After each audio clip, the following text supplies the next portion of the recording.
위클리 교통 이슈.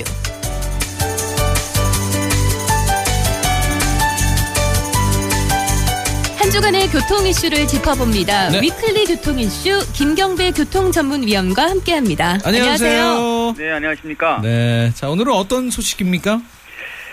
자동차 관련 세금 연체에 의한 번호판 영치는 당연하지만 예. 불법 자동차라는 표현은 부적절하고요.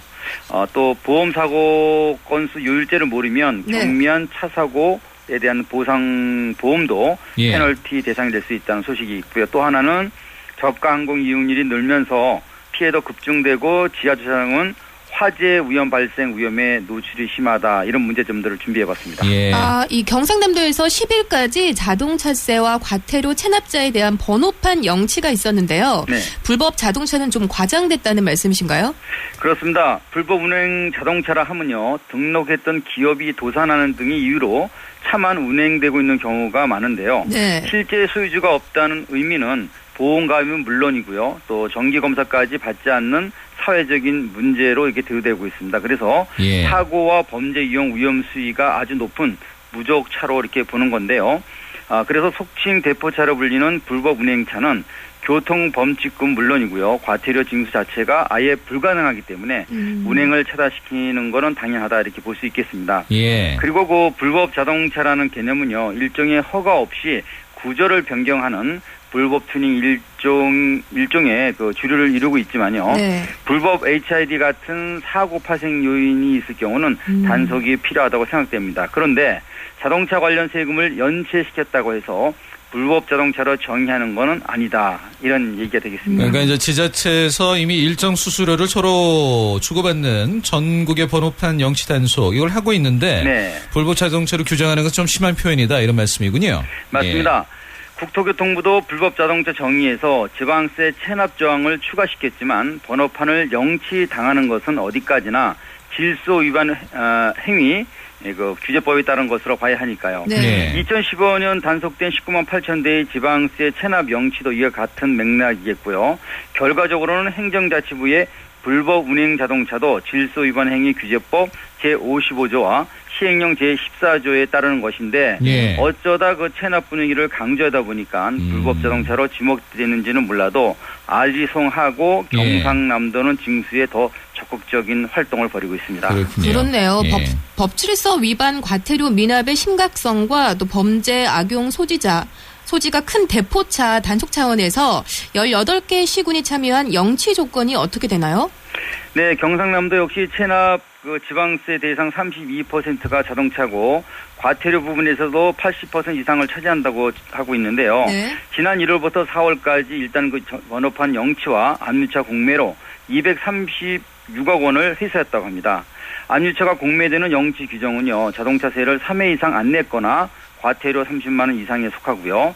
자동차세 체납이 2회 이하인 경우와 과태료 미납이 1회 1대는 일정 기간의 납부 유예 기간을 주고 있습니다. 그런데 예. 3개월간 번호판을 찾아가지 않는다면 공매 처분을 하고 금액이 적으면 다른 대상까지 압류 처분한다는 강경책으로 가는 분위기로 있습니다. 예.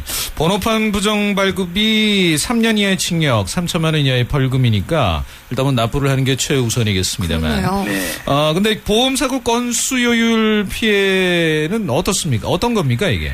네, 한국소비자원에 따르면 경미한 사고에 대한 보험 처리라도 갱신 보험료가 할증되는 경우가 많아서 소비자들의 주의가 요구된다는 이런 얘기인데요. 네. 3년 이내에 그 보험 보상을 받았다면 갱신 때 할증되는 사고 건수 요율제를 몰라서 당하는 그 소비자 피해 불만이 많다는 겁니다. 예. 보험 계약 때 약정한 물적에 대한 그 사고 할증 기준 이하의 금액을 보상받았을 경우라도 보험 처리를 한 이력이 3년 안에 한 번 이상인 경우라면 예. 할증되는 제도가 맞습니다. 네. 그런데 가입자들이 잘 몰라서 예. 피해가 많다는 건데요.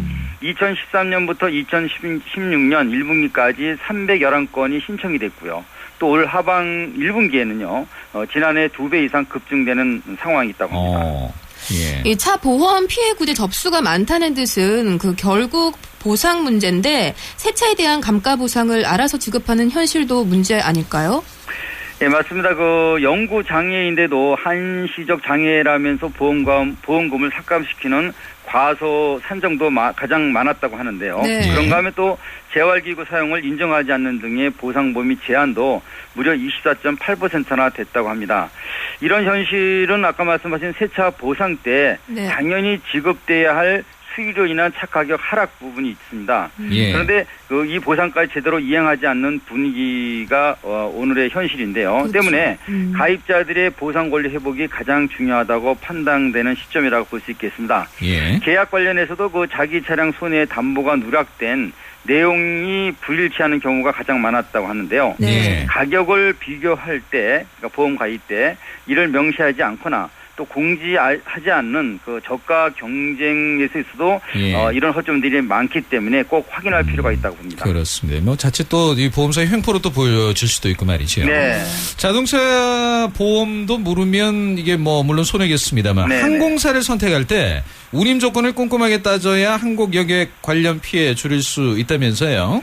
네, 저가 비용 항공사 취향의 노선 다양화 등으로 항공 서비스 이용자의 선택폭이 많이 넓어졌습니다. 그런데 네. 한국 소비자원은 불만과 피해까지도 비례적으로 증가되면서 매년 30% 정도가 늘고 있다고 합니다. 네. 올 1분기에는 지난해보다 50% 이상 급증된 275건이 접수된 만큼 항공사의 선택과 이용에 있어서 운임 조건은 필수 사항이 됐다 이렇게 볼 수 있는 그렇죠. 건데요. 예. 예, 최근 6개월간의 소비자 피해 사례 중 58.1%가 외국적 저비용 항공사에 의한 소비자의 피해라고 하고요. 네. 이는 그 대형 항공사로 비교해 볼 때 약 1.5배가 높은 수준이라고 이렇게 밝히고 있습니다.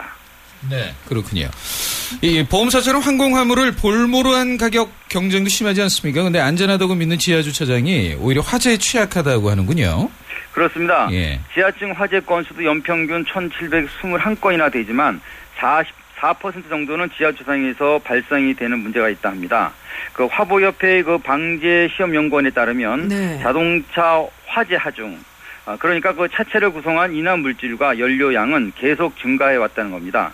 그런데 지하주차장의 소방시설은 그대로다 보니까 예. 화재 위험 노출이 커졌다는 건데요.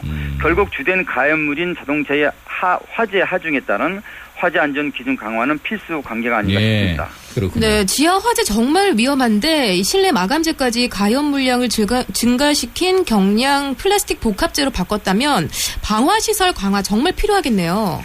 맞습니다. 환기가 잘 안 되는 지하층은 일단 외부 공기 유입조차 어려운 환경이니까요. 이런 구조는 일반 공간에 비해 유독가스를 많이 발생시킬 뿐 아니라 네, 정체하는 시간까지 길어서 예. 지상보다 추세를 높게 하는 원인이 된다고 합니다. 실제 5년간 그 화재 발생 현장에서 예. 153명의 목숨을 앗아간 원인이 된다고 하는데요. 그런데도 스프링클러 설치는 그 24년 전 기준인 1982년을 고수하는 상황이기 때문에 네. 예. 초기 진화에 문제가 있다고 지적한 건데요.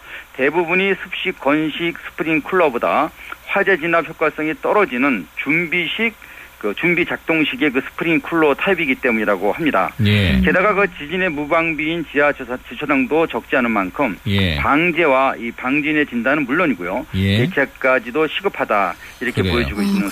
상황입니다. 이게 또 뭐 큰 사고가 일어나야지만이 또 바뀔 것인지 한번 좀 미리. 생각해봐야 될 문제인 것 네. 같습니다. 위안이 좋은데요. 예, 알겠습니다. 오늘 말씀 잘 들었습니다. 네, 감사합니다. 고맙습니다.